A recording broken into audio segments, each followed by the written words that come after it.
Hello guys, welcome back to our channel. Episode ആരംഭിക്കുമ്പോൾ കാണിക്കുന്നത് വൃന്ദാവനമാണ്. ആതിരയുടെയും സന്ദീപിന്റെയും വിവാഹം പെട്ടെന്ന് നടത്തണമെന്ന് പറഞ്ഞാൽ നമ്മൾ എന്ത് ചെയ്യുമെന്ന് കമല ചോദിക്കുകയാണ്. ഈ വീട് പണയം വെച്ചോ വിറ്റോ നമുക്ക് കല്യാണം നടത്തണം. എന്താണെങ്കിലും നമ്മളായിട്ട് കല്യാണം നീട്ടിവെക്കാൻ പറയരുതെന്ന് മാഷ് പറയുകയാണ്. കൂടാതെ അനൂപിനോടും നെല്ലിശ്ശേരിയിലേക്ക് നാളെ വരണമെന്ന് മാഷ് പറയുമ്പോൾ, എന്താണെങ്കിലും എൻ്റെ അനിയത്തിയുടെ കാര്യമായി പോയില്ലേ, കടവും വിലയും മേടിച്ചിട്ടാണെങ്കിലും ഞാൻ അവളുടെ കല്യാണം നടത്തും. ഇത് കേൾക്കുന്ന മീര പറയുകയാണ്, അതിന് അനൂപേട്ടൻ എന്തിനാ കഷ്ടപ്പെടുന്നത്? അർച്ചനയുടെയും കൂടെ അനിയത്തിയല്ലേ ആതിര, അവള് കല്യാണം നടത്തട്ടെ. അതിന് അവൾ എങ്ങനെ കല്യാണം നടത്താനാ മീരയെന്ന് മാഷി ചോദിക്കുമ്പോൾ മീര പറയുകയാണ്, അതിന് അവളുടെ ഭർത്താവല്ലേ സച്ചി, സച്ചി ചെലവാക്കട്ടെ വിവാഹത്തിന് വേണ്ടി പണം. എന്താണെങ്കിലും ആ പണം ചെല്ലാൻ പോകുന്നത് അവരുടെ വീട്ടിലേക്ക് തന്നെയല്ലേ, പിന്നെ എന്താ പ്രശ്നം? ഇത് കേൾക്കുന്ന അനൂപ് പറയുകയാണ്, ഞാൻ എന്താണെങ്കിലും എൻ്റെ പെങ്ങളുടെ കല്യാണം ഒറ്റയ്ക്കാണെങ്കിലും നടത്തിക്കോളാം, എനിക്കാരുടെയും സഹായമൊന്നും വേണ്ട.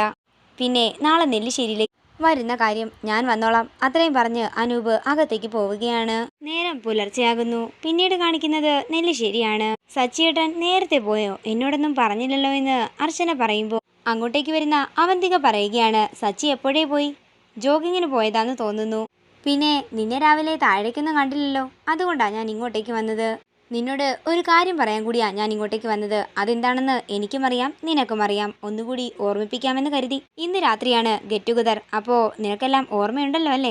എൻ്റെ തീരുമാനത്തിനപ്പുറത്ത് വേറെ എന്തെങ്കിലും നടപ്പാക്കാൻ നീ നോക്കിയാലുണ്ടല്ലോ, പൊട്ടിച്ചിരികൾ ഉയരേണ്ടടുത്ത് പൊട്ടിക്കരച്ചിലുകളാകും നടക്കുക. ഹൃദയം തകർന്ന് മരിച്ചു കിടക്കുന്ന സേതുമാധവന്റെ ബോഡി ആയിരിക്കും ഇവിടുത്തെ ഹാളിൽ ഉണ്ടാവുക. പിന്നെ എന്നിട്ടും നിനക്ക് ഇത് തുടർന്നു കൊണ്ടുപോകാനാണ് താല്പര്യമെങ്കിലേ നിന്റെ വൃന്ദാവനമുണ്ടല്ലോ, അത് ഞാനങ്ങ് ചുട്ടരിച്ച് കളയും. ഇതെല്ലാം കേട്ട് ആകെ തകർന്നു നിൽക്കുകയാണ് അർച്ചന. പിന്നീട് കാണിക്കുന്നത് അർച്ചന പുറത്തേക്ക് ഇറങ്ങി നടക്കുമ്പോൾ അവിടെ അവന്തിക ആരോടോ ഫോണിൽ സംസാരിക്കുന്നത് അർച്ചന കേൾക്കുകയാണ്. അവന്തിക സംസാരിക്കുന്നത് നന്ദനോടായിരുന്നു.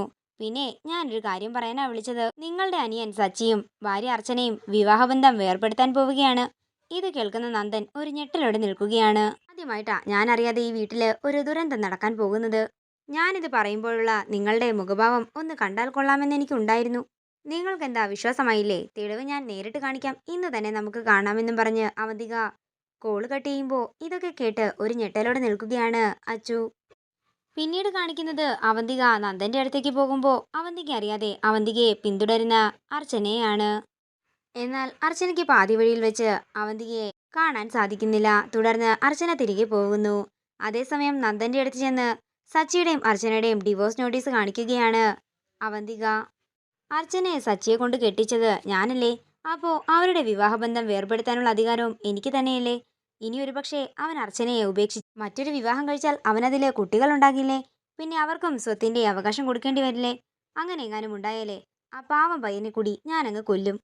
എൻ്റെ അനഘയുടെ വിവാഹം കഴിഞ്ഞാൽ പിന്നെ ഭാഗം വയ്പാണ്. എല്ലാവർക്കും അവരവരുടെ ഭാഗം എഴുതി കൊടുക്കും.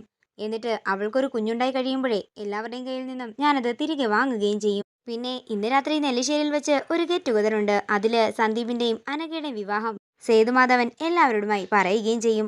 അവരുടെ വിവാഹം കഴിഞ്ഞിട്ട് വേണം എനിക്ക് നെല്ലിശ്ശേരി കുടുംബത്തിന്റെ ആണിക്കല്ലിളക്കാൻ. പിന്നീട് കാണിക്കുന്നത് നെല്ലിശ്ശേരിയാണ്. തന്നെ റെഡിയാക്കാൻ സഹായിക്കാൻ വേണ്ടി അനഘ വന്ന് അച്ചുവിനെ വിളിക്കുകയാണ്. അനഘെ, നീ ഈ കാര്യം സന്ദീപിനോട് പറഞ്ഞിട്ടുണ്ടോ എന്ന് അച്ചു ചോദിക്കുമ്പോൾ അനഘ പറയുകയാണ്, എനിക്ക് സന്ദീപിനെ ഒത്തിരി ഇഷ്ടമാണ്.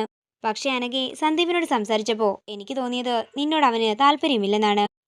എനിക്ക് നീയും ആതിരയും ഒരേപോലെയാണ്. അവസാനം കണ്ണീര് കുടിക്കാൻ പാടില്ല, അതുകൊണ്ടാണ് ഞാൻ പറയുന്നത്. ഇത് കേൾക്കുന്ന അനഘ പറയുകയാണ്, എങ്കിലേ ഏട്ടത്തി ചെന്ന് അനിയത്തിയെ പറഞ്ഞ് മനസ്സിലാക്ക്. സന്ദീപിനെ മോഹിച്ചുകൊണ്ട് നടക്കണ്ടെന്ന് കാര്യങ്ങളൊക്കെ എനിക്കറിയാവുന്നതാ. എൻ്റെ ചേച്ചി എനിക്ക് വാക്ക് തന്നതാണ് സന്ദീപിനെ എനിക്ക് തരുമെന്ന്. അതുകൊണ്ട് മര്യാദയ്ക്ക് ഏട്ടത്തിൽ അനിയത്തിയെ പറഞ്ഞ് മനസ്സിലാക്കാൻ നോക്ക്. ഞങ്ങളുടെ ഇടയിലേക്ക് വരണ്ടെന്നും പറയണം. സന്ദീപ് എനിക്കുള്ളതാണ്, ഈ അനഘയ്ക്ക് മാത്രമുള്ളതെന്ന് പറഞ്ഞ് അനഘ ദേഷ്യത്തോടെ മുറിയിലേക്ക് പോവുകയാണ്. പിന്നീട് കാണിക്കുന്നത് അർച്ചനയാണ്. അർച്ചന പറയുകയാണ്, ഇനിയും ഇത് ആതിരയിൽ നിന്നും മറച്ചു വെക്കരുത്. അവള് ഏറെ പ്രതീക്ഷയോടെ ആയിരിക്കും വരുന്നത്. അവളുടെ മനസ്സ് തകരാൻ പാടില്ല, അതുകൊണ്ട് അവളെ വിളിച്ച് കാര്യങ്ങൾ അറിയിക്കാം. അത്രയും പറഞ്ഞ് അർച്ചന ഫോൺ എടുക്കുമ്പോൾ ചേച്ചിയെന്ന് വിളിച്ചുകൊണ്ട് അങ്ങോട്ടേക്ക് ആതിര വരികയാണ്. ആതിരയെ കണ്ട് ഒരു ഞെട്ടലോടെ നിൽക്കുകയാണ് അർച്ചന. ഇതോടുകൂടി ഇന്നത്തെ എപ്പിസോഡ് ഇവിടെ തീരുകയാണ്. വീഡിയോ ഇഷ്ടമായെങ്കിൽ മറക്കാതെ ലൈക്ക് ചെയ്യുക, ഷെയർ ചെയ്യുക, കമന്റ് ചെയ്യുക. കൂടുതൽ സീരിയൽ അപ്ഡേറ്റ്സിനായി മറക്കാതെ സബ്സ്ക്രൈബ് ചെയ്യുക നയൻസ് ക്രിയേഷൻസ്.